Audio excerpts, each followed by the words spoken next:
Hey guys, this is Terry with Futures.io. It is my honor to welcome back Kevin Davey for today's webinar, Real Life Algo Trading. The bullet points for today's webinar are a background on Kevin, World Cup champion trader and author, real world entries and exits currently used by Kevin, how to incorporate these entries and exits in your own trading, why entries and exits are only part of the story. Now, please feel free to type your questions into the questions box during the webinar, and we'll do our best to answer them at the end of the event. If you're watching this on YouTube, please do us a favor and give us a thumbs up if you enjoy the webinar. And as always, please feel free to share, comment, subscribe to our channel. It really helps us a lot. You can now follow us on Twitter, Facebook, and YouTube at Futures.io. And without further delay, I'll hand it over to Kevin. All right, thanks, Terry, and thanks to everybody for attending. There's a whole bunch of people here today, so that's great. And right, you should get the pop-up.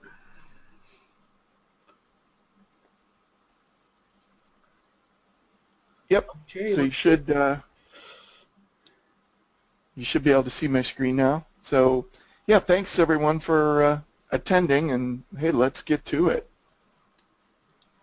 So, first of all, a big thank you to Big Mike and Terry for having me back. It's been a while since I've presented here, and back then it was Big Mike Trading. Now it's Futures.io, but it's always nice, and it's great to see so many people interested in algorithmic trading. I know a lot of people are interested in scalping and those kind of things just by looking at some of the threads that are popular, but that's not what I do, so it's something different, and obviously a lot of you are interested in this, so that's awesome. So I'm in Cleveland, Ohio, on the shores of Lake Erie, and that's a picture of my view from about 15 minutes ago, so you can see there's still some snow here. It's mid-February, and it's actually blue sky, which if you know Cleveland, you're like, what's that? And the lake doesn't look gray today, which is most days where it's gray and cloudy. So springtime is just around the corner, but that's where I am, and I'm sure you guys there's people from all over the world here, it's really kind of cool to be able to talk to a whole bunch of people all at once. So today I'm going to talk about what algorithmic trading is and what's really important with algo trading. And then I'm going to go through some of my favorite entries and exits just to give you a flavor for what I use in my own trading. I do trade live, and that's primarily what I do. And so I'll give you some of the things I actually use and some strategies. And then I'll give you some tips on how you can take those and kind of turn them into your own strategies. And then we'll have time for questions and answers. I'm not really going to go into my background and everything. You'll be able to see that if you go to my website. But first, the disclaimer, the U.S. government disclaimer, any results I show today, purely hypothetical. My rule of thumb with hypothetical is anything that didn't happen in your own account is hypothetical. So it could be you could be in a trading room with other traders sitting physically right next to you, and this guy could be making all sorts of money or losing all sorts of money, but it's all hypothetical to you because it's not happening to you. So just beware of that whole hypothetical thing, because until it happens to you, it's not real. So if you need to contact me, kdavey at kjtradingsystems.com. Feel free to send me emails. I'm also Kevin K-Dog on Futures.io. Send me a private message. I have a thread that's out there where you can ask questions. If you think they're more community questions, feel free. I'm pretty open about what I do, and I try to answer questions that people email me and also that post. So hopefully I do a good job with that. And like I said, I'm not going to go through my whole background. If you're really interested in my background as a trader, you can go to my website and kind of read about it. It's kind of a horror story for most of the time because I spent a long time losing before I kind of figured out what was working. So let's just jump into it. Algorithmic trading. People hear that word, and a lot of people start to look like this guy. You know, they scream, ah, algo, you know, and they think it's something that only somebody with a PhD in computer science can do. It's not necessarily the case. Certainly for us retail traders, we can't afford to spend money on all these PhDs that you hear about these hedge funds doing. And that's algo trading, but really algorithmic trading is just what people used to call mechanical trading, or systematic trading, system trading, rule-based trading. All it is just rules to tell you when to trade. And the trick is, it's the only thing you do. So it's not, well, I follow an algo sometimes, and the other times I'll use my discretion. You know, that's not really algo trading. That's kind of a combination. You know, what I'm talking about here is where you follow the rules 100% of the time. So, you know, this used to be me actually when I first started. I didn't have a computer, and I was doing these moving averages by hand. I was doing a three different moving average crossover, I remember, and I had a little piece of paper set up so I could just calculate all the averages by hand every day. That was algo trading because I was following those rules. And then, you know, like I mentioned, the PhD, somebody who's writing thousands of lines of code for a hedge fund, that's algo trading too, but I'm not playing in that space. You know I can't write algos that will extract a tick or two, you know, 100 times a day. And that's where I think a lot of people get maybe, I don't know if confused is the word, but they start to think, well, algos mean you're high frequency. And it doesn't necessarily mean that. You can have an algo that tells you to buy and sell once a year. That's still an algorithm. It's just not a high frequency one. So really, just so we're all on the same page here, it just means rules to trade by. So it tells you when to buy, tells you when to sell. And you can go back and you can back test it fully. You know, there's no kind of uncertainty like there is with a lot of trading methods where you can't really program it, or, you know, you go back and you say, oh, I wouldn't have taken that trade. Well, no, if you're following the algorithm, you take the trade all the time, good or bad. And, you know, this chart, well, it shows a couple bad trades, but hey, that's what happens. That's all part of it. And if you can't live with that, you know, it's probably not for you. It can be very frustrating, very frustrating. And what I see a lot of people do is they eventually, you know, they can't develop a good system that's not curve fit, and they eventually take an easier way out. What's an easier way out? For a lot of people, well, it's to kind of go to no method. You know, basically, hey, I'll just kind of look at a chart and, oh, I think this is a good time to buy, and, you know, I'll buy and I'll sell here. And a lot of people do that because this type of trading is really hard to develop systems up front. It's also hard to keep them running when they go into drawdown, which they all do. A lot of people get into it because they think it's going to eliminate emotion, and you know, I see that a lot, and used to see it a lot more with all those MetaTrader Forex, they were called expert advisors, where they said trade with no emotion. Well, I'll tell you what, even if you're trading those things, no matter what you're trading, as long as there's money involved, there's emotion. And if somebody tells you they can trade emotionless, they're not telling you the truth, or they're not trading, in my opinion.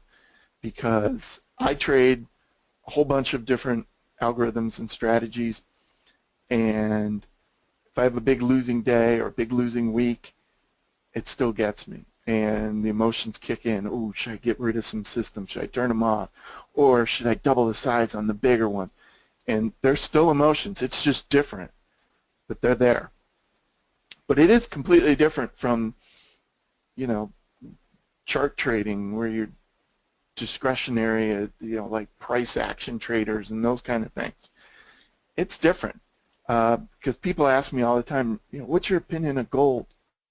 I'm like, I don't have an opinion on gold. I let my algorithms get in and out. And sometimes I see what they're doing and I'm like, oh man, I can't believe you just bought, this system just bought gold. It's going to go down. That's what I think, but I let it go. And a lot of times it turns out what I think is wrong and the algorithm's right, but it's just a different way of thinking. It's not for everybody. The people who I see do best tend to be more of the mathematical, scientific type people like engineers, finance people, accounting people, people who work with numbers, obviously computer people like to program stuff. They tend to work better because they're more, I think, like analytical type thinkers, where if you're more of an artsy person where you know, you're not at, you like looking at patterns and you can see things in them, and maybe algorithms aren't quite for you. I actually, people always ask me, well, hey, could I do this? I actually put on my website, which you can go to, a quick, there's a link at the top where you can go to a quick 5-question questionnaire of some of the things that I think are important or not with algorithmic trading, and you can take that and get a score, and it'll say, hey, maybe you shouldn't even do this, because it's important to know, right? I mean, just because you hear people making money with algorithms or losing money or with any method doesn't mean it's for you. You've got to find something that fits you. And, you know, I could go on and on all day and tell you how great this type of trading is. And if you don't like it, if it doesn't feel right to you, it's never going to work for you. And it's the same way with price action trading or order flow or, you know, whatever the neural networks, whatever the flavor of the day is. If you don't feel comfortable doing it, eventually it's going to cause your demise because you're going to, it's going to fall, you're going to fall down on it and you're not going to follow it. And it's usually during a drawdown that those things come in. You know, you'll hit a drawdown and you'll be like, boy, you know, I never really liked this algorithmic trading anyways, and man, I'm just going to go and start trading off a chart or something. That's what happens. So before you jump into this kind of thing, you know, make sure you really want to do it. And that's just not algo trading. It's any kind of trading. Van Tharp, for those of you who know Market Wizard Van Tharp, I follow quite a bit of his things. Don't always agree with them, but the big thing that always stuck with me was he said you got to find something that fits you, and whether it's a strategy or just an overall methodology, that's true. It's absolutely true. So, not for everybody, but hopefully you're here because you've kind of thought, hey, maybe this is for me. You can definitely succeed at this, but it's not easy. And, you know, it's amazing. You go to Twitter and you get depressed real easy if you start looking at people trading because everybody's making tons of money apparently. Apparently is where Twitter is where all these super profitable traders just tweet all day. It's amazing. It's like nobody loses. Well, then your mind kicks in, you're like, this can't be true, and it's not. Trading is really hard. I always say it's the hardest way to make easy money. I used to be in charge of quality assurance for an aerospace company that made fuel pumps for jet engines, where basically if the fuel pump quit, the engine stopped, and you know, if you're at 30,000 feet or if you're taking off and the engine stops, that's not good. It was a single point failure type piece of equipment, so it couldn't fail. And as stressful as that job was, as difficult as that job was, trading is harder. Trading is much harder than that. So that just gives you some idea based on my personal experience. You know, maybe I'm doing it wrong, but it's hard. It's really hard. So what's really important? Now we've kind of gotten some of the terminology out of the way, and hopefully you understand that, hey, this isn't the road to riches necessarily, but it's a possible way. What's really important? Entries, are they important? Exits? Okay, a lot of people say that. A lot of people say position sizing, money management, that's all that matters. Others say psychology. Oh, you got to journal everything you're doing. I'll tell you, I don't journal, but maybe it's psychology. Maybe it's diversification. Here's an example of, these are just 15 strategies I have that I trade live in an account, and that's what happens when you add them all up. And that's all trading one contract. And some of that's live, some of that's walk forward, but it's all out of sample, so none of it's like optimized. Some people say that's the key, and I tend to be one of them. But really, when it comes down to it, it's all important, right? You can have the greatest entry in the world, but if you don't have a good rule to get out, you're going to be in trouble. If I've seen people with good systems ruin it with position sizing. And what do I mean by that? They basically overtrade. I always tell people, think of a casino. Pretend you're running a casino. You know the odds are in your favor. How much of a bank roll do you need to succeed to not fail? What if you started out with $100 every day? You'd soon be out of business as a casino, even though the long-term odds are in your favor. Why? Because short-term, there's all this random fluctuation, and somebody will hit a jackpot. You won't be able to pay them. You'll have to shut your doors. So being well capitalized, that's all part of the position sizing and the money management. That's huge. And, position sizing, you can't take a bad system and make it good. Well, that's what a lot of people think. But you can't do that. But you can take a good system and make it bad if you do it improperly. So the truth is, it's all important.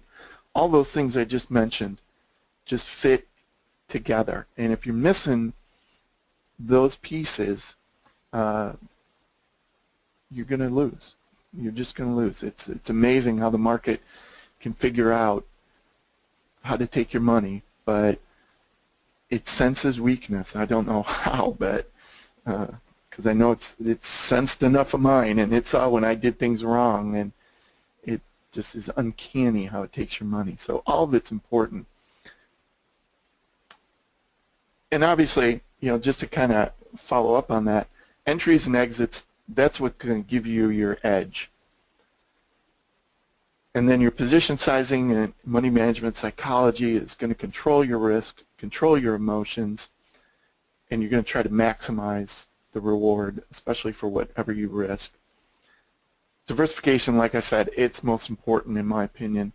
Unless you have a super ultimate great strategy, one strategy, you're going to go through significant drawdown periods. And so what you do is you trade a whole bunch of different systems. And the interesting thing is when you trade uncorrelated systems, the profits add, right? Because you're trading system A and system B and system C, and let's say they're all different markets. They all add, profits add, right? Because they're independent in that respect. But the drawdowns don't, because the drawdown for an uncorrelated set of systems all happen at different times. So while one's going down, maybe the other one's making a new high. And it tends to even out the equity curve. And, that's nothing new. Although a lot of people don't talk about it. It's kind of funny. But you go way back, I think somebody won a Nobel Prize for talking about that with stocks years ago, of how you got to be diversified with stocks. So that's one of the keys with algo trading that I've seen. Create a whole bunch of different strategies, trade them all together. Tends to, doesn't eliminate drawdowns by any means, but it tends to even things out a little bit. And if you don't have all these things, yeah, you're not going to succeed. So today, also, I just want to talk about entries and exits, and maybe if there's people are interested, maybe some other webinars will talk about these other topics. I'd certainly be game. I love talking about this. I live this stuff basically, which it's either good or it can be considered sad, I guess, depending on your point of view. To me, it's good because I'm doing what I love to do. So I'm going to give you some of the entries and exits I use right now. I mean, these are strategies I'm trading live. Obviously, I'm not giving you all the details of walk forward code and that kind of stuff, but I'm going to give you the bare bones kind of entry. I'm going to show you a little bit of, describe it and maybe show you some hypothetical results with it. And you're going to get a good sense pretty quickly of the big characteristics of my entries and exits. And then I'm going to talk about how I test and evaluate and how you can use it in your own trading. The big thing a lot of people have trouble is coming up with ideas.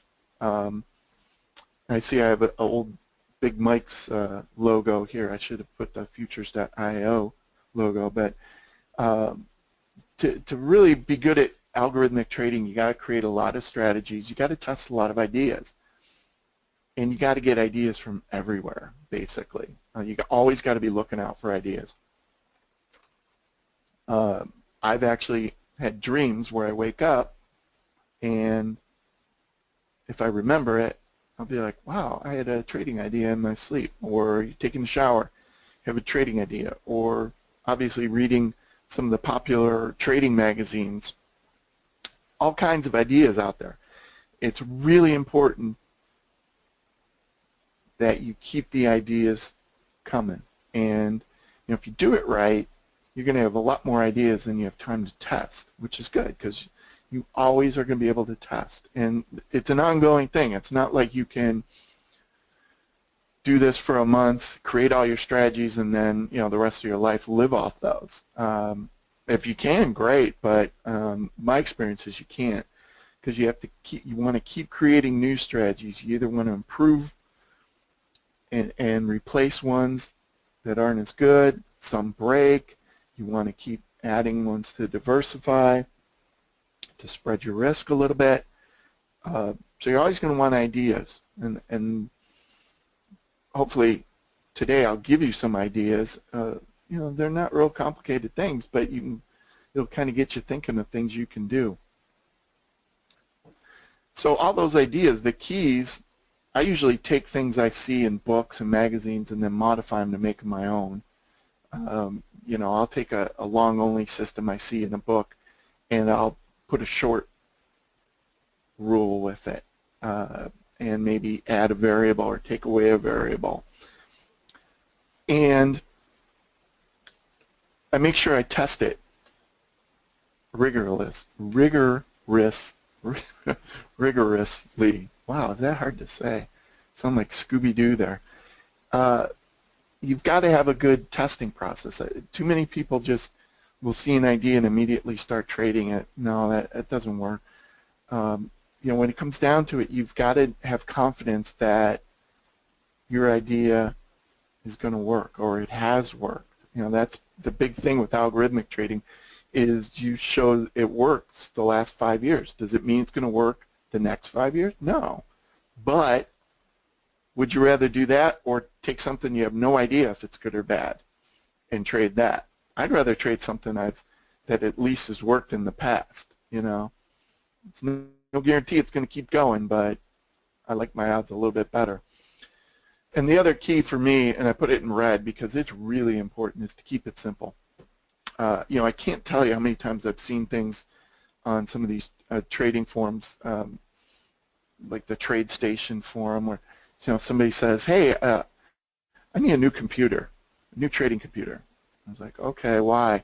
Well, I was running a test, and it said my back test would take 3 weeks to run. And so I'm thinking I need a faster computer. And it turns out the person has like 50 different variables they're optimizing, and they're doing like 10 million iterations. That's not simple. And those kind of things usually don't work. So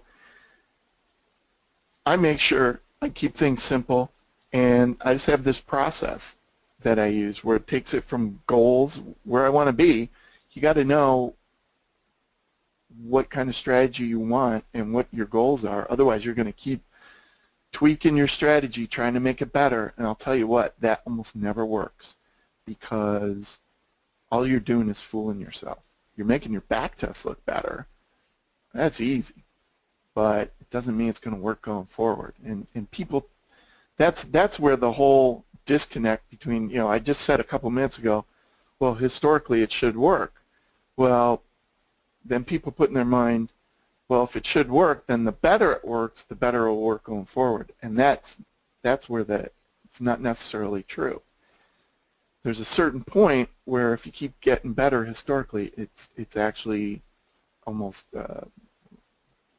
not correlated, it's reverse correlated, where it's actually negatively correlated, that the better you make something, the worse it'll be in the future. So got to start out with goals, and then, you know, you can see the rest of the steps that I use, and I'm pretty detailed on this, and there's checkpoints along the way. Okay, well, did it pass this test?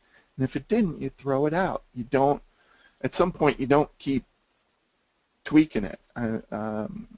You know, that just leads to curve fitting. So that's kind of the process I use, and there's some other webinars, I think, on the site where I've talked about this before, so I won't talk about that much today. But I'll just talk about now what you probably came for and said, hey, I've been listening to this a half hour, I just want some entry ideas. Well, here's one. It's a short-term pullback against a longer-term trend. So here's a good example. If you can see my cursor moving around, you can see it's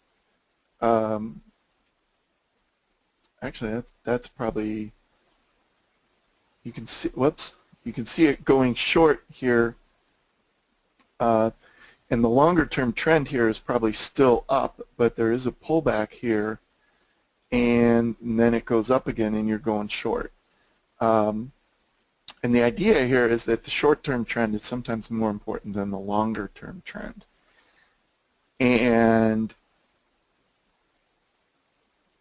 you'll see this in the code. All it is like a double momentum kind of thing. And unfortunately, I don't have what the numbers were on that chart, so it kind of looked a little confusing to me when I was just looking at it. But basically, you have two variables, SL, which is your shorter period length, and SLX. This is TradeStation code, but just about anybody who's programmed can understand this, I'm sure. It's pretty easy. That's why they call it easy language, right? If the close is greater than the close SL bars ago, whether this is daily or whatever, it doesn't matter. And if that close is less than the close of a greater number of bars ago. So think about it's short-term going up, but longer term it's still going down, you're going to buy. So you're buying kind of like in a longer term downtrend, you're buying, hopefully it's going up. And then obviously what I always like to do is have the exact same rule, just opposite, to sell short. You know, so I don't want to waste a lot of variables. I mean, you could have a different variable here and a different variable here. So you could have 4 variables and you could optimize those, but I'm not so sure you're going to get better back tests, but I'm not so sure it's going to work better going forward. Now there are some markets, ES for example, that you might want to bias towards the long side, because obviously, you know, the stock market kind of goes up long term, but things like currencies, you know, is there really this long-term bias one way or the other? No, you probably want to be symmetric, and so that's what I do here. So it's only 2 variables, pretty simple. I just put a simple exit with it, and I'll show you some simple exits. I don't know which one I used here, but you can see it's just a pretty decent equity curve, 1 contract. being traded all the time. But notice there's a pretty long flat period. There's some pretty significant drawdowns. You know, here's one that's probably almost $17,000. A lot of people would immediately dismiss, oh, I gotta engineer that out, and they go back and create some rules to make, instead of this, it goes like this. Okay, well, that's what trips a lot of people up, because they think they have to fix that. And my opinion and my philosophy is always, hey, if you can't handle it, fixing it in a backtest probably isn't going to matter going forward. So if you can't live with this, you know, you just throw it away. You don't trade. If it doesn't meet your goals, again, you have goals that you've set out at the beginning. If it doesn't meet your goals, just throw it away. So this is a pretty decent equity curve. This is probably over, I want to say 8 to 10 years. And this is profit after slippage and commission per contract, $100,000. So it averages roughly about $10,000 per year per contract. Okay, you know, that's not bad. It's far from the Holy Grail, but that's not what you're trying to do. And I caution everyone out there, if you're trying to create something perfect, you're going to get yourself into a lot of trouble, because you give me 10 minutes, I could create the best looking back test you've ever seen, but it doesn't mean I'll be able to make money with it. And you know, I probably sound like a broken record. That'll be good for you people of my age who actually know what records are as opposed to CDs, and now everything's just digital. But I sound like a broken record, where the more you backtest, a lot of times the worse off you are. All right, so that's one, and there's the code for it. Just a simple double momentum. You know, you could modify this all you want. You could make this just a single momentum. That tends to be one of my favorite type of entries too. Just if close is greater than the close a certain number of bars ago, just buy. You're going with the momentum. Somebody once explained it as, hey, you know, you want to catch you're going to take a train to go from Cleveland to Chicago. What are you going to do? Are you going to get on a train that's already going in that direction, or are you going to board a train that's, instead of going to Chicago, it's going east to New York, hoping the train turns around and starts going to Chicago? Well, you know, that's obviously a simplified example, but momentum's a big thing, and a lot of times that can be a great way to trade. So that's the first one. Here's one. This is actually, I did this on the ES. ES tends to be more mean reverting, and it doesn't like longer trends, even though long-term trend is up. There's a lot of pullbacks and stuff, and so I've found mean reversion type things work better. So here's an idea that I combined with volume, where I was looking for low volume reversal points. And here's just an example of some trades. There's one good loser here, but it tries to buy when it's close to bottoming out. And all I did here, again, real simple.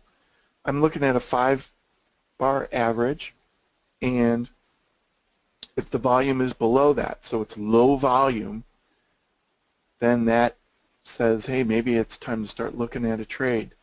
And if it's the lowest close of a certain number of bars, I buy, and if it's the highest, I sell short. And I have one variable here, which is this look back length on for the lowest and highest.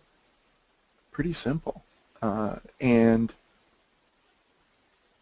that's what it does with again with another simple exit, and working pretty well. Although I think the last couple weeks it's been trying to short, and I know I got at least one stop out, and I think I'm still short, but it's an open loss right now with this system. But this is what it's kind of done long term. And again, you see there's drawdowns here. There's definitely flat periods. You know, most people would trade something like this and they'd give up. Understandable.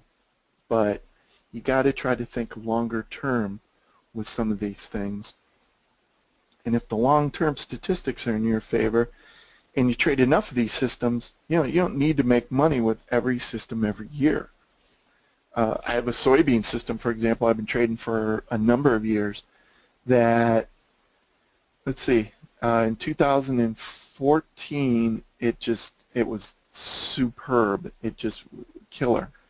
And, you know, there were people who told me, who saw it, because I shared it on my website, and there were people who said, hey, why don't you just trade that? It did so well. I said, well, I don't know what it's going to do in 2015. I have no idea. Just because it did good last year doesn't mean it's going to do good in the next year. And as it turned out, it lost a little bit in 2015. A lot of people probably abandoned it. And then 2016, it did great again. Now, what will happen in 17? I don't know. But the point is, you trade a whole bunch of these systems with long-term profitable expectancy, and some of them are going to do good in any given year. Some are probably just going to be break even. A couple might break, and you have to retire them. But, you know, hopefully the ones that are doing good on any year help make your year. All right, so here's the third one. Just a simple breakout. You go with the trend, right? And a couple different ways to do this. You could do it with the highest close. You could just buy the next bar. You could do it with stop orders, where as soon as you know, it's active the whole bar, and as soon as you hit the highest high or go above it, you're buying. You know, they're just simple trend following. Again, in both cases, it's just one variable. And you might say, hey, these things don't work today. They're incredibly simple. You know, we need something a lot more complicated. Here's actually two different systems, two different markets. That one uses that option A, one uses that option B. I don't remember. I think this one's actually a euro system, and I believe this one's a gold system. And again, you can see there's times where it suffers. Big drawdown here. A lot of people wouldn't be able to take it. And certainly, if you were trading this by itself, you'd probably get real mad at me and say, why did Kevin ever tell me to do algorithmic trading? I'm just losing money. But again, while this is going down, my plan, my hope, is that I have other systems that are making up for it, so that those systems might be in drawdown then when I get this incredible rise here, quick rise. That's the theory. Okay. So those are just three different entries. One is mean reverting, breakout systems. You just start with that and start playing around with those, and they're real simple. Okay, some exits. Again, I do some rigorous testing, and I keep it simple. Those, you know, I said I'd give you characteristics of my entries and exits. Those are the big ones. I keep it simple, and I make sure I fully test them all. And I test them all the same way. I try not to give preference to something just because I read it in a book and I like the author. You know, it still goes through the same process. Exits I don't like. You know, a lot of people like Chuck LeBeau's. He was a famous guy way back when. He used to work with Van Tharp, I think. He had this chandelier exits, and then you've heard about parabolic stops. That, you know, great in theory, a lot of inputs. You know, depending on the versions you use, you could have 4 inputs. There can be even more. To have 4 variables that you're optimizing for an exit, I think it's just too much. I like, ideally, 1 for entry, 1 for exit. A lot of times I'll do 2 for entry and 2 for exit, but I try not, my current thinking is not to go above 4 total variables that I'm optimizing. Why? Well, my experience is the more variables you add, the worse off you get. Just to give you an example, there was somebody who sent me an equity curve a while back, pretty good looking equity curve. He had 50 trades or something like that. And I went and looked, and I said, well, you know, that's not too many trades. I hope he only has 1 or 2 variables he's optimizing. He was actually optimizing 47 variables. 47 to get 50 trades. And so I emailed him and I said, you know, do you think you might be curve fitting a little bit? And he's like, no, why? You know, I have more rules, more trades than rules. Why would that be a problem? I'm like, oh boy. So I couldn't really get through to him. But the point is, the more input you have, the more chance you run a curve fitting, the more optimization, you know. But again, that's where that disconnect is, where your backtest is going to be better because of it. But it doesn't mean it's going to work going forward. So exits like this with a lot of inputs, they're just not my style. And I've already said this a million times, but making the backtest better isn't the goal here. But it's usually the only thing you can control, and that's where it gets really tough.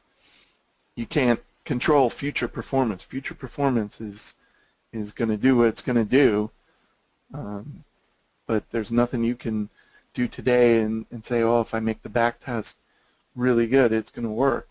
That doesn't happen. So here's just 2 exits. Simple stop loss. You know, I just want to, if I'm wrong, I just want to get out. Exit after a certain number of bars, which I'll talk about in a minute. Both those have 1 parameters. And then my entries usually can also reverse the trade. So, you know, you saw those earlier entries. Those are also reversals. So if I'm short and it says buy, it's going to get out and go long. So that's part of the exit criteria too. Exit after X bars.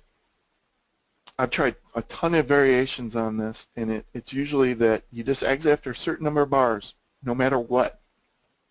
Profit, loss, doesn't matter. And I was amazed how well it worked, and I used to think I was crazy because I'm like, this must be some kind of fluke. And then I read an interview with John Henry, who's a famous trader. He owns the Boston Red Sox baseball team. And I wish I could find that interview now, because he actually said one of his favorite exits is just exiting after a certain number of bars. Exactly what I'm showing here. He loves doing that. I guess the theory is you exit after a certain number of bars because the signal, the original signal then, is no longer valid after a certain number of times. So it's just best just to, any edge that was there is gone. But it works really well. And I have a ton of strategies where I put these 2 exits together, and that's it. That's all I have, you know, besides the reversals. I know it sounds crazy, but it works. Okay. So how do I test all this? I've got a few more minutes, and then we'll be able to launch into some questions. I do some limited testing where I can fiddle around with stuff. I test there, and then once I've got that strategy nailed down, exits and entries and everything, I'll do my walk forward testing. So that's when I test. You know, the big question is, how do you create strategies using these? Well, what a lot of people do is they just take all their parameters, all their ranges, all their data, throw it in the optimizer, you know, whether it's TradeStation or Ninja or Multicharts or OmniBroker or whatever. They get the best parameters, they start trading. My opinion, that's just dead wrong. Unfortunately, that's what the software encourages you to do. They make it so easy to optimize. You know, they're practically begging you to optimize it. Well, just because they're telling you, you know, they're encouraging you to do it, doesn't mean it's good. Because this is what happens. You know, you get this backtest that looks like this, and then here's this point, which is right here, and you start trading live, and it starts doing that. I think we've all had strategies with that if you've been trading for a while. especially if you've been developing strategies. If you haven't, great. I know I have. I still get them once in a while. But I take some steps to prevent where I'm not trading with real money at that point. And that's just really frustrating. That's what most people do. So what I recommend is you have a good process. Do walk forward testing. If you don't know what that is, learn about it. Do out of sample testing. You know, do no optimization if you can. Come up with some way where you're not just throwing rules and throwing variables and letting the optimizer do its job, because it'll do its job, which is tell you what was best, but it won't help you going forward. And the big thing, you know, I have a certain way of doing it. I have friends who do things differently, and they think I'm crazy because they think I'm way too rigorous in what I do, and they do things a lot even simpler. But the big thing, no matter what you do, is that the last couple lines, proven to work for you in real trading. So if it's been proven to you to work, if you have a method that you've proven to yourself that works, and say, hey, I do this and it's worked, then that's what you need to do. And if you don't have that, you need to figure out, well, what are those different ways and who's using them, and you know, are they having success? And it's really hard in this business to find real success, because there's a lot of people out here who are pretend traders. And you know, I mentioned the Twitter people, and you know, following them is a sure way to the poorhouse. But people just starting out don't know that, so you know, just got to be careful. All right, so you know, what's your takeaways from today? It's remember that entries and exits are only part of this algorithmic trading thing. Obviously, you need them to help establish your edge, but it's a lot of more stuff. You know, it's about the process you use to develop it. You know, and we didn't talk about money management, position sizing too much, but it's all those other things too. And the other key really is simple can be good. You know, all things being equal, the simplest things tend to work best going forward, because you're not trying to impose too much will on the markets. You know, I've seen price action traders, for example, say, well, I'm not going to buy unless this, and this happen. Like they're like imposing their rules on the market. The market's going to say, oh, Joe just said he's not going to enter unless these things happen, so I better comply. And the market doesn't care what your rules are. You know, it doesn't it doesn't care about your demands. And that's why a lot of times keeping things simple is a better way to go.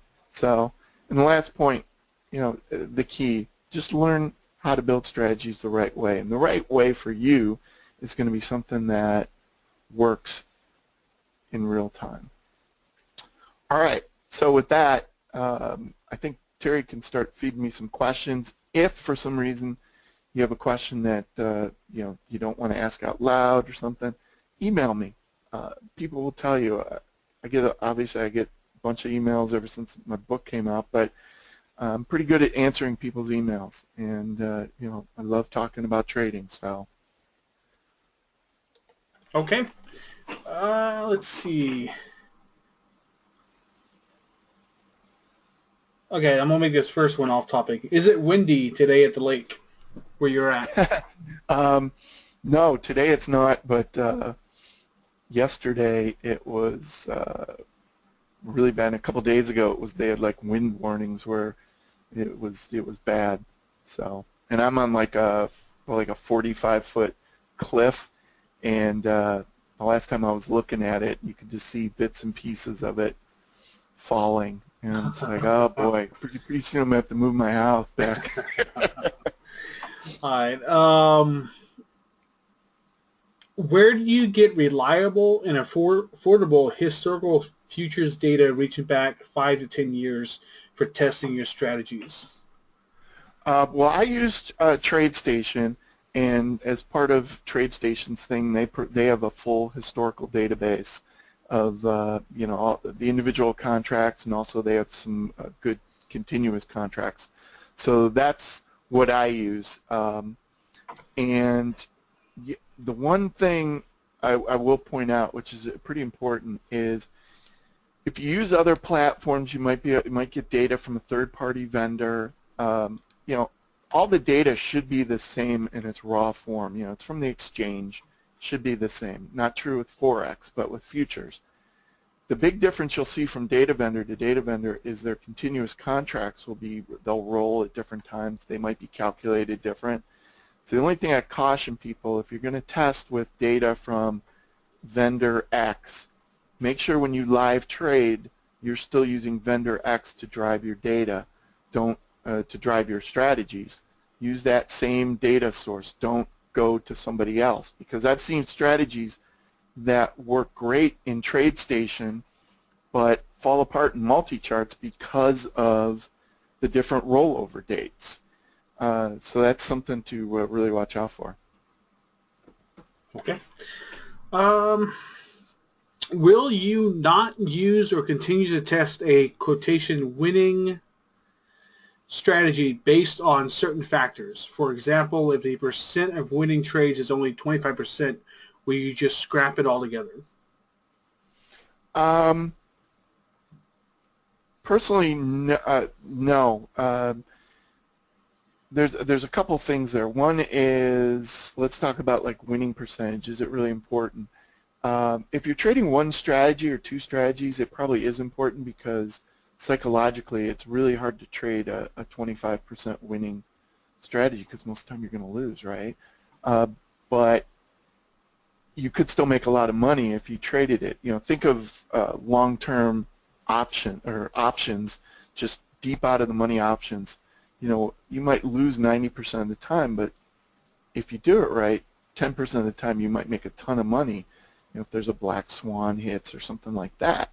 So that really doesn't enter into it, but what does enter into any strategy I trade is I make sure I know when I'm going to stop trading it. And you could use winning months, you could use drawdown. There's a lot of different ways you could say, hey, when this happens, I'm going to stop trading. And that really becomes the key, is you want to make sure that, remember the chart I showed you earlier. You don't want to ride that equity curve that's going down. You don't want to ride it all the way down. You got to get off at some point before it kills your overall performance. And so you got to put some rules in place that, hey, when this happens to this strategy, I'm going to stop trading it. And that's a big key. A lot of people don't really think about that. Okay. On your website, you mentioned that to have a good algo or method, you need to have an edge. How do you find an edge today when everything about trading has been exposed on YouTube or on forums? Well, not everything has been exposed. So I test just bunches of ideas. So just take that momentum system I came up with, for example, or showed you. I'll test that on different markets, different bar sizes.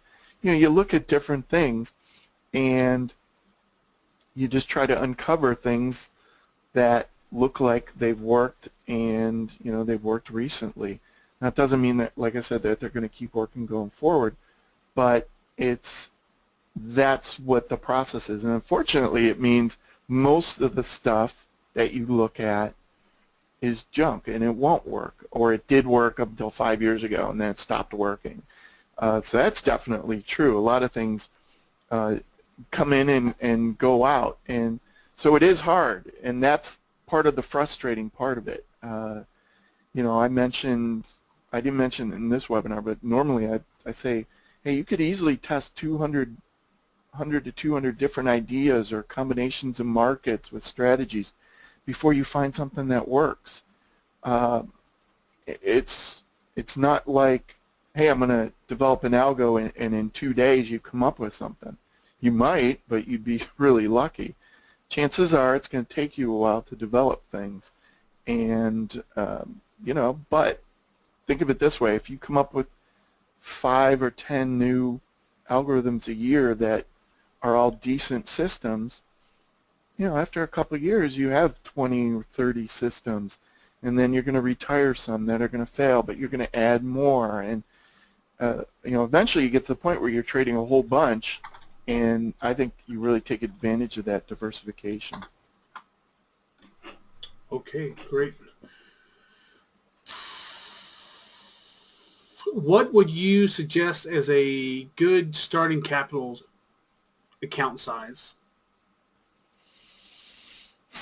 Well, it depends on the number of strategies you have, really. But let's just say you somehow you got about 5 good uncorrelated strategies. You'd have to run the numbers to see, you know, what's your risk of ruin and that kind of thing. But in general, let's say you had a $25,000 account size, you could probably safely run most strategies, not all, with maybe 3 to 5 strategies, trading 1 contract each with that size account. And, you know, it's funny, a lot of people think you need to trade size to actually make a difference. Well, if you're trading 1 strategy, I agree. But if you're trading 5, 10 different strategies, you don't necessarily need to trade size. You can get by with trading 1 or 2 contracts. And in fact, a lot of markets, let's take unleaded gas for example, if you try trading 10 contracts, wow, man, you're going to be hurting yourself throwing those kind of orders out. And that's not a big thing, but you're just going to get a lot of extra slippage. But what I wouldn't do is try to start with a $500 account, or, you know, even like a $5,000 account, because even trading 1 strategy with that, your risk of ruin is huge. And again, I'll go back to that casino example. Hey, you're going to run a casino. Do you want to have a bank of $100, or do you want to have a bank of $20 million? Random fluctuations will come up and bite you, and they wipe out the people with low capital. And, you know, that's why when you think of brokerages and you see them always advertising day trading margins, that kind of thing, they're just trying to get new clients in with small accounts, and they know that these clients are blowing out these accounts, because even if they had an edge, which they don't, but most of them, even if they had an edge, just the randomness of the markets, you know, would just wipe them out, and that's what happens. Let's see.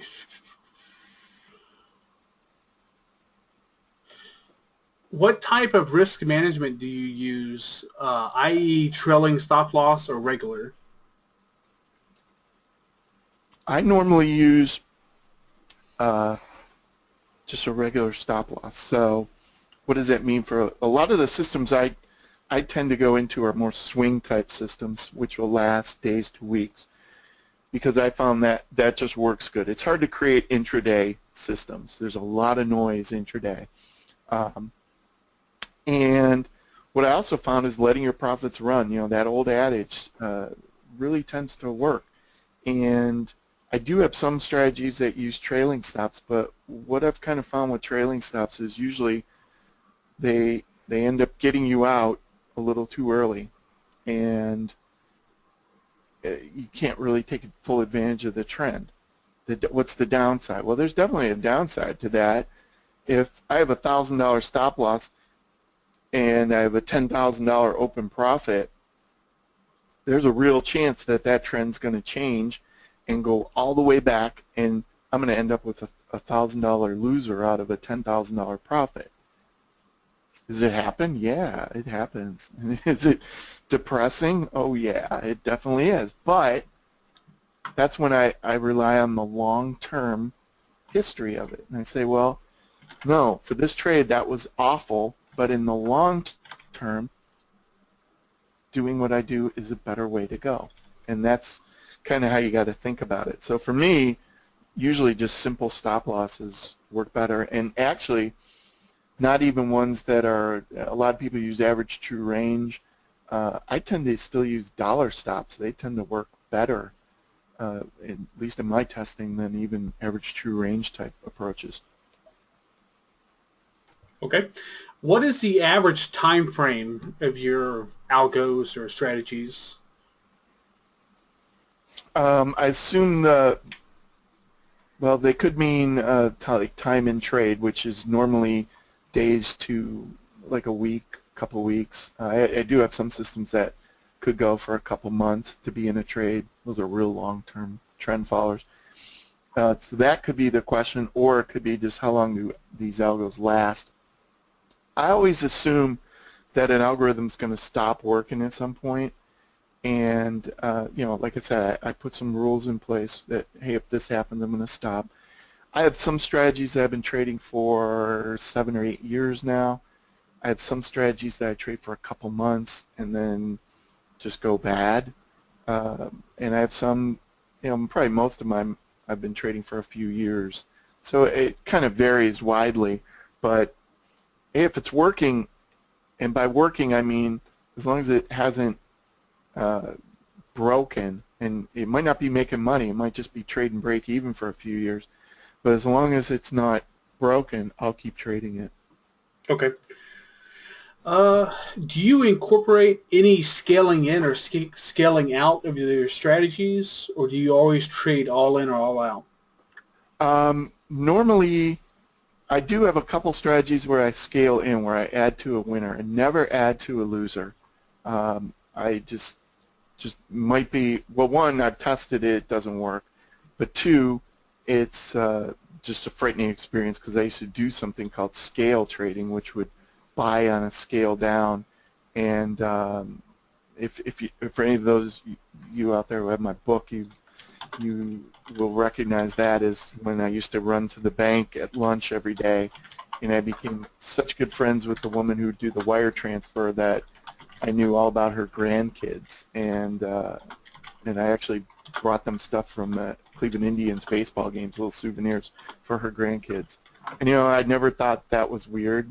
I look back on it and like, oh, so that was scaling in on you know, averaging down, adding to losers. So I try to avoid it, and it's borne out by my testing that says that doesn't work. Okay. Whew, there are a lot of questions.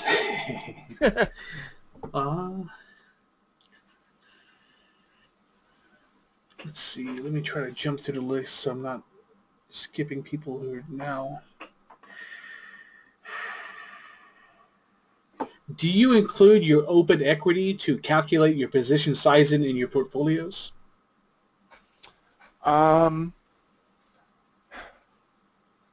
Well, yes.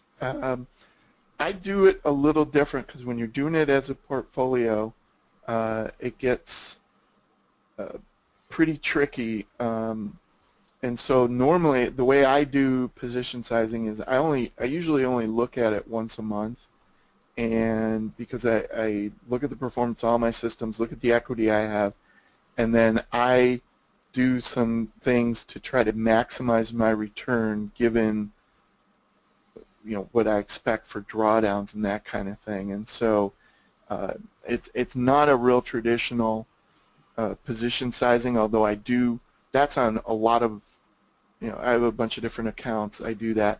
But then I also do just fixed fractional position size, and that would include open equity. So I basically take whatever's mark to market equity every day or whenever, and that'll determine my position size. So I guess the answer is not always, but I do that. Okay. When you mentioned trading uncorrelated systems to smooth the equity curve, are you talking about trading uncorrelated markets or trading strategies that are applying different uncorrelated rules, or both? Both. The problem is you can't, well, you could trade, okay, so you could trade the same strategy exact same strategy on two different uncorrelated markets. That would be an example. Or you could trade different strategies on the same market. You know, I have like 5 or 6 ES, at least 5 or 6 ES systems I'm trading, and sometimes some are long, some are short, so I just trade the net. You know, and you know, somebody would say, well, why? Well, each of those by itself over time is proven to make money. So if you add them up, they all should make money. It's just they make them at different times. So you can do that. You can also do a combination of it. You can do different markets and different strategies. So there's a lot of different ways to get that diversification. And the key is you run the systems and then you look at, you know, what it does week to week, or, you know, I look weekly. You can do day to day, and look how these mesh together. And, you know, if you find that putting system A with system B makes your drawdown a lot worse, or, you know, you probably don't want to do it. But a lot of times, different systems, different markets, they kind of smooth each other out. Now, that doesn't mean to say there's not going to be times where they're not all correlated. Brexit was a good example where I got smashed on Brexit. I mean, it was, at first it was up, and I was like, yeah, because I was kind of just watching it that, I think it was like a Sunday night, and then the next day, by the next morning, I was like, oh man, I'd given back all the profits for the most part and was deep in the hole because everything became correlated temporarily, you know, and it didn't matter if it was trend, counter trend, what, everything just moved against me. But then by the end of that week, I was back up again, and I'd made all that back plus some. So, you know, that correlation is sometimes, even though you think you're uncorrelated, things do get correlated sometimes. So it's something you got to watch out for.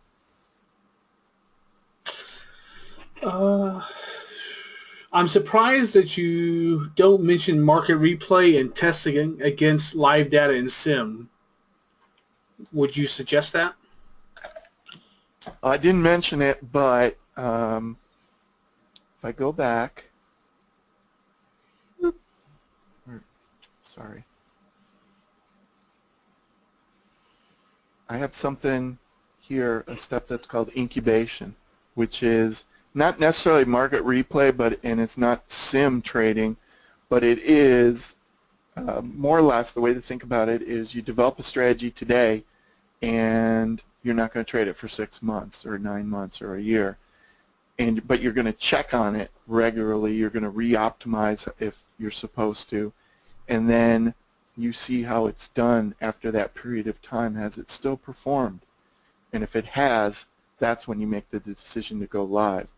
Yeah, it's too easy to optimize something today, even if you're using walk-forward optimization, which is what I use, and look at it tonight, and tomorrow you say, I'm going live with this, yet you've curve fit or something, and the strategy falls apart. And it's funny, I actually, for people I teach some things, I actually did that with a strategy where I didn't wait, and I started trading it live, and I got nailed, and I lost money on it. So, yeah, so I do something similar to what you're saying. I just didn't really talk about it today. Okay. I will go for a few more questions. There are a lot of questions, and I just posted a link to Kevin's AMA thread, so if your question isn't asked today, please feel free to go onto the forum and post it there, and Kevin can answer it when he can, because I'm really blown away by the number of questions, Kevin. It's really... and you can always email me, too. Okay. Obviously, it might just take a little while for me to slug through the emails, but I'm really good about answering emails. When trading 5 or 6 strategies on the ES, do you need to combine the scripts to trade the net contracts? Great question. There's a couple different ways to do it, and actually if you go over to the website systemtradersuccess.com, I actually have I think it's a 3-part article that I wrote on different ways that you can do that, because like with TradeStation, for example, it's really hard to trade two strategies in two charts in the same account. They don't like to play with each other. So you could combine the code, but that is tough. There's a certain way you've got to do it, and a lot of times you can never do it. You could trade different accounts, and that's one of the reasons I trade multiple accounts, because I have an ES system in one account, an ES system in another account. Or you could use your trading platform to drive signals that go to a broker as like an aggregate, and I do that also. And that's probably the, it's a little more complicated because you have to use like 2 pieces of software to do it.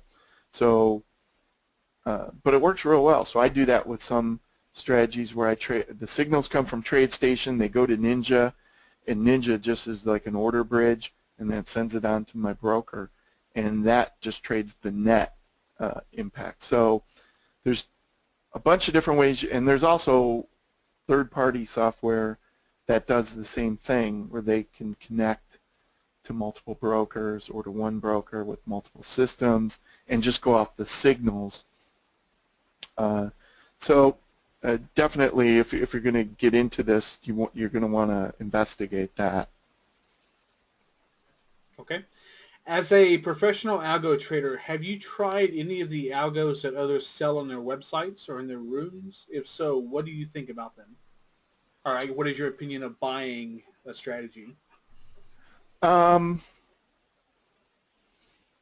a good question, because my experience is not the same as some other traders who I hold in pretty high regard.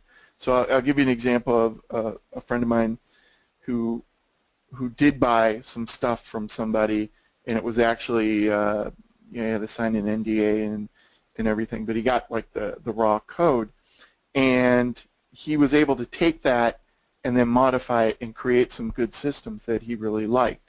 So he was pretty happy with it. My experience usually, though, is the opposite. I test something and it never works. You know, I still remember reading a book by a pretty famous CTA. If I said his name, you guys would all know who it is. And he talked about in his book about something called a cigar trade, where at the end of the day he's counting his profits and he takes one more trade that he calls the cigar trade. You know, total arrogance, which makes me wonder if, well, forget it. Arrogant traders usually don't last. Let me leave it at that. But I went and tested it because I was so confident, because he wrote about it in his book how great it was, and it was miserable. And actually, I ended up taking it and creating a system that did the reverse. That I'm not sure if I still trade it, but it did really well for a while. So I guess it depends. I would not expect code that you find out there to work exactly great as is. But it can be a great source of ideas, and maybe you just take the entry and combine it with a different exit, or maybe you get some new exit ideas. There's all sorts of things you can do with that. But I would, if you're going to do that, I would just set a small budget for that, and you know, don't spend a lot of money doing it, because frankly, I think most of the time you probably will be disappointed. I like that story a lot, and I really like that you George Costanza his strategy. Yeah, well, I only did that after testing it and finding that what he said worked. I couldn't make it work, and it was weird. But that is yeah, a running joke that we have on the forum, is to just find someone who is really bad and just do the opposite of them. Yeah, well, but you know, I say that, but then again, I have a couple strategies in my book, and if you, I think they've been profitable since the book's come out, but they have been pretty much break even, so that it's not like they're great strategies either, and Yeah. that happens. So. Okay, I'm gonna make this the last question because it's just not gonna stop. Which is good, because this level of interest, we would definitely look at trying to do another webinar soon. So that's a good sign. Have you used Python to program, and what do you think of it? Never used it. What coding do you use to program your algos? So I do everything in TradeStation, and you know, a lot of people. I remember Big Mike a couple of years ago was like, "Why do you use TradeStation? You know, you got to use Ninja." And you know, TradeStation just is been around longer than any other one. It's real simple, and you know, you could see that by the code I showed today. It's called easy language for a reason, and the thing that I always tell people is there's certain trading platforms that are written by programmers for programmers, you know, and that's the real in-depth kind of stuff that's real hard to learn. And then there's trading platforms with programming language that are written by traders for traders, and that's what I would consider TradeStation's easy language. It's pretty easy to learn, especially if you've ever done any kind of computer programming. You know, it's not that complicated. Now, it's not to say that something like Python, R, MATLAB, you know, any of these other languages would work, but you know, I'm at the point where I've been using it so long, I know it. I know all the tricks to fool in TradeStation, so I just stick with this, and it's still producing good systems and doing what I want, and so that's kind of why I stick with it. Okay. Well, Kevin, thank you for the info and the webinar today. It was very informative. I've always enjoyed your stuff, and I really liked today's webinar. So. Oh, well, thanks for having me on, and it sounds like if there's enough interest, I'd be glad to come back sometime. Okay, definitely. See what we can get. See what we can get on the books. All right. Talk to you later. All right. Thanks, everyone.